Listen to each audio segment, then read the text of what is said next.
হুগলি জেলার পান্ডুয়া ভাইরা মোড়ের সোনা সাউন্ডের অপারেটরের হালকা বয়স থেকে তোরা কি ভেবেছিস তোদের মাইকের সামনে চোখে সানগ্লাস আর গায়ে আই লাভ ইউ লেখা গেঞ্জি পরে নাচতে এসেছে সালা ভুল করেছিস।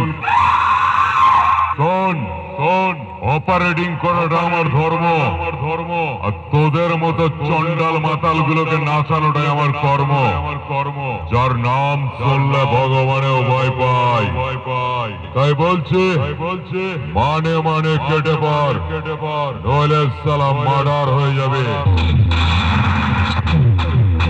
এরপর যদি তোদের কখনো দেখতে পাই গাছতলায় বসে মোবাইল হাতে ফ্রি ফায়ার খেলতে মোবাইলটা হাত থেকে কেড়ে নিয়ে হাতে একটা পাচন ধরিয়ে দেবো সালা সেই মাঠে রাখালি করবি গরু আর ছাগল বেঁধে বাড়িতে ভাত খাবি। যত সব বদমাইশ ছেলেরা পড়াশোনা শিখেই তুলে দিয়ে কাজকর্ম ছেড়ে দিয়ে গাছতলায় বসে ফ্রি ফায়ার খেলা আমাকে চিনিস তো? তোদের পাড়ার ছেলেরা আমাকে ভাড়া করে নিয়ে এসেছে সব কটাকে পিটিয়ে পোস্টার বানিয়ে দেবো।